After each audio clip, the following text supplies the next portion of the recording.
Hello students. Friction के problems जब हम कर रहे हैं तब हमें ख़ास तौर पे ध्यान देना होगा फ्रिक्शन के डायरेक्शन पे। और मैंने अक्सर यह देखा है कि स्टूडेंट्स फ्रिक्शन के प्रॉब्लम सॉल्व करते वक्त जो फ्रिक्शनल फोर्स की डायरेक्शन होती है उसमें बहुत बहुत बार गलती करते हैं। ख़ास तौर पर जब वो वेज फ्रिक्शन के प्रॉब्लम सॉल्व कर रहे हैं तब ये गलतियाँ ज़्यादा होती है। मैंने अभी एक सिंपल सा प्रॉब्लम किया है, उसके बाद में हम वेज फ्रिक्शन के प्रॉब्लम की ओर जाएंगे। और इसमें हम मैं सिर्फ यहाँ फ्री बॉडी डायग्राम्स निकालने वाला हूँ। ए और बी ये ऑब्जेक्ट्स हैं। तो ये हमारा प्रॉब्लम है जिसमें यह पूछा गया है कि ये कितना मिनिमम फोर्स पी कितना लगेगा ये ब्लॉक ए और ब्लॉक बी को जस्ट मूवमेंट स्टार्ट करने के लिए, मतलब इम्पेंडिंग मोशन में जाने के लिए पी की वैल्यू क्या होगी, इतना ही पूछा गया है। तो हम अब वो उसका डेटा लेके कैलकुलेशन ये सब नहीं करेंगे, सिर्फ हम ए और बी की फ्री बॉडी डायग्राम कैसे ड्रॉ करनी है ये इस पे काम करेंगे। देखिए, पहले शुरुआत करते हैं बॉडी ए से। अब बॉडी ए की जब हम फ्री बॉडी डायग्राम निकालेंगे तब हमें ये सोचना है कि जो दूसरी बॉडी इस ए बॉडी के साथ इंटरेक्ट कर रही है उसका ए पे क्या असर हो रहा है, इसको दर्शाना, इसको दिखाना, इसका मतलब होता है ए की फ्री बॉडी डायग्राम निकालना। जैसे कि एक फोर्स पी लगा हुआ है तो ये फोर्स पी इस बॉडी को अपने राइट की ओर खींच रहा है, तो ये भी हम ये दिखाएंगे। उसके बाद में ये बॉडी किस और सरफेसेस के साथ इंटरेक्ट कर रही है। ये बॉडी इंटरेक्ट कर रही है ये जो पुली के ऊपर जो स्ट्रिंग है, रोप है, उसके साथ इंटरेक्ट कर रही है। मतलब यहाँ पे जो अगर मैं यहाँ रेड कलर में दिखाऊंगा इसको, ये इंटरेक्शन यहाँ पे हो रहा है। दूसरा इंटरेक्शन कहाँ पे है? दूसरा इंटरेक्शन बॉटम सरफेस के साथ है जो ग्राउंड पे या कहीं भी वो बॉडी रखी हुई है। और तीसरा इंटरेक्शन इस बॉडी का बी के साथ है, वो भी सरफेस कॉन्टैक्ट के फॉर्म में है। हाँ, तब हमें क्या करना चाहिए, ए बॉडी की जब हम फ्री बॉडी डायग्राम निकाल रहे हैं तब ए बॉडी पे ये सब बाकी के जो बॉडीज़ हैं वो क्या असर कर रहे हैं ये हमें दिखाना है। तो ये समझो ए बॉडी है तो इसका एक फोर्स तो दिया गया है पी। अब ये बॉडी ए खींची जा रही है टुवर्ड्स राइट। इसका मतलब है ये जो सरफेस है जिस पे बॉडी रखी गई है, ये सरफेस क्या करेगा, ये सरफेस बॉडी ए को प्रतिरोध करेगा, मतलब उसको रेजिस्ट करेगा मोशन करने के लिए। वो बॉडी ए दाहिने तरफ वो खींची जा रही है और सरफेस जो है, ये जो सरफेस मैंने दिखाया है, वो उसको रेजिस्ट करेगा। तो ऑब्वियसली फ्रिक्शनल फोर्स होगा इस डायरेक्शन में। ये हो गया आपका फ्रिक्शनल फोर्स, ठीक है। और ये बॉडी रखी गई है, कहाँ रखी गई है? ये बॉडी रखी गई है इस सरफेस पे। ये जो सरफेस हम बता रहे हैं, मैं ये बता रहा हूँ, ये जो सरफेस है इस पे, तो ये सरफेस से उस बॉडी की और एक रिएक्शन जाएगा। सो नॉर्मल फोर्स रहेगा, ये है उसका रिएक्शन, जो उस कॉन्टैक्ट सरफेस को हम नॉर्मल बताएंगे। ये हो गया दूसरा, ग्राउंड के साथ उसका इंटरेक्शन। अब तीसरी बॉडी जो है इंटरेक्ट कर रही है, ये मैंने बताया जो यहाँ रेड कलर में दिखाया गया है कॉन्टैक्ट, ये स्ट्रिंग का कॉन्टैक्ट है ए के साथ। तो देखिए कि ए बॉडी, इसको हमें अच्छी तरह से समझना चाहिए कि मैं इस कॉन्टैक्ट की बात कर रहा हूँ। ये जो कॉन्टैक्ट है यहाँ पे, इसकी बात कर रहा हूँ मैं। तो ये जो स्ट्रिंग के साथ हो रहा है, तो ए बॉडी जो है राइट को खींची जा रही है। तो स्ट्रिंग पे अगर देखेंगे तो स्ट्रिंग को ए बॉडी राइट को खींच रही है। इसका मतलब है स्ट्रिंग उस ए बॉडी को लेफ्ट की ओर खींचेगा। ये आपको समझना चाहिए। ये जो पुली के ऊपर जो स्ट्रिंग है, रोप है, जो भी कुछ है, आपकी बॉडी ए वो रोप से बंधी हुई है, तो रोप को ये बॉडी अपने राइट को खींचेगी। इसका मतलब रोप उस बॉडी को लेफ्ट को खींचेगा। ये न्यूटन्स थर्ड लॉ है जो हमने देखा है, action reaction are equal and opposite and they are acting on two different bodies. So A अगर रोप को राइट के साइड खींच रहा है तो रोप ए को लेफ्ट की ओर खींचेगा। ये मैं बता रहा हूं कि हर वक्त आपको यह सोचना है कि जब हम किसी एक ऑब्जेक्ट की फ्री बॉडी डायग्राम निकाल रहे हैं तब जिस ऑब्जेक्ट के साथ वो बॉडी इंटरेक्ट कर रही है उसका इस बॉडी पे क्या असर है। तो यहां हम असर दिखाएंगे कि ये जो है ये जो टेंशन है ये लेफ्ट की ओर है, और क्योंकि ये स्ट्रिंग बॉडी को लेफ्ट की ओर खींच रहा है। ओके, अब हो गया दूसरी बॉडी है जिसके साथ वो इंटरेक्ट कर रहा है, वो बॉडी बी। अब बॉडी, इसके पहले और भी बात है कि बॉडी ए का कुछ वेट भी हो सकता है, तो ये वेट आपका एक्ट करेगा डाउनवर्ड, सॉरी, ये वेट आपका एक्ट करेगा डाउनवर्ड, इसको मैं कहूँगा WA न्यूटन्स। इसके अलावा अब ये हो गया ए बॉडी का ग्राउंड के साथ, रोप के साथ, ये सब इंटरेक्शन।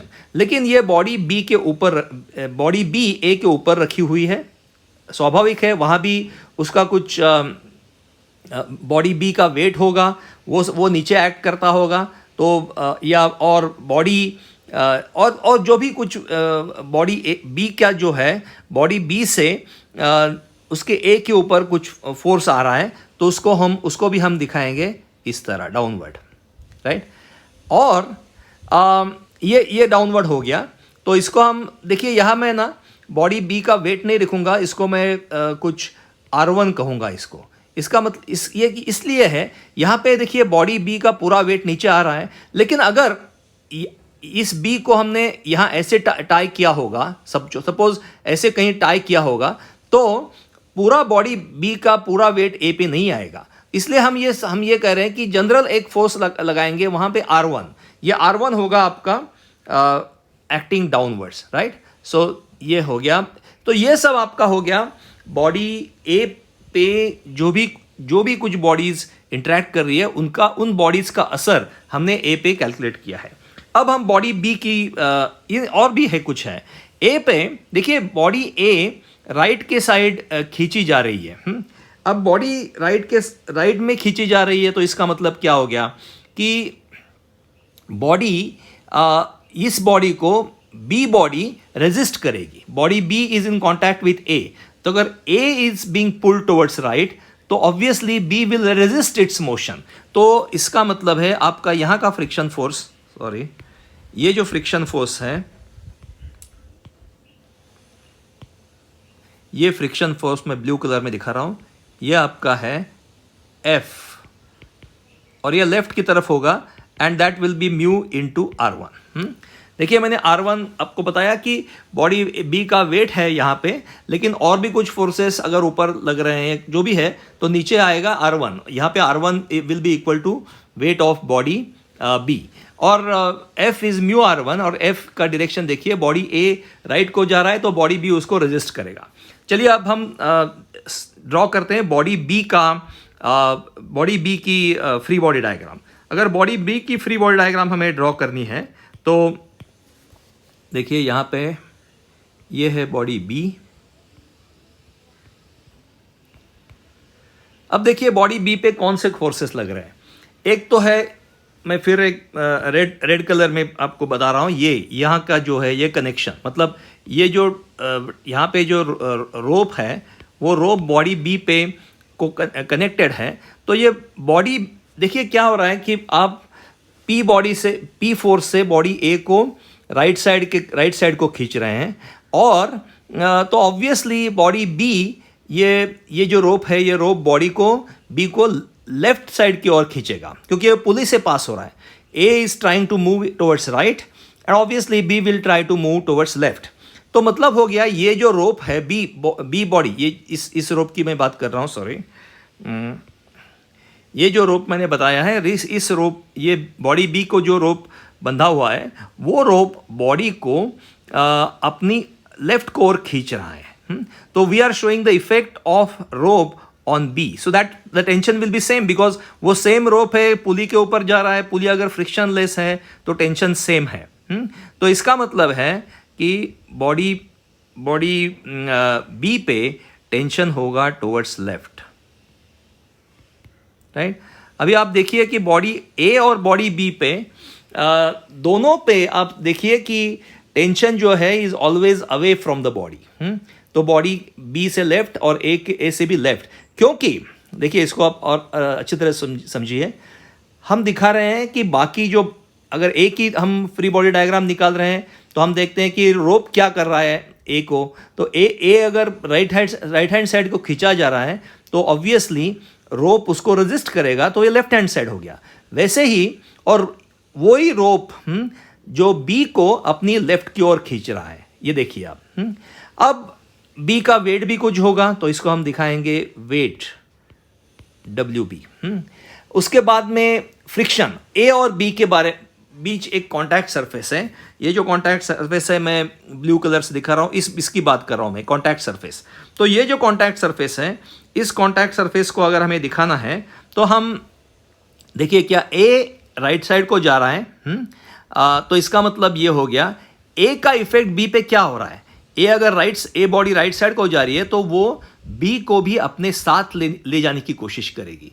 जो फ्रिक्शन फोर्स होगा वो ऐसे होगा कि वो बी को अपने साथ खींचेगा। A will try to carry B along with it. So यहाँ का फ्रिक्शन है, ये फ्रिक्शन होगा towards right, that will be towards right, and that F will be mu into R1। क्यों R1? देखिए यहाँ R1 ए पे डाउनवर्ड एक्ट कर रहा है।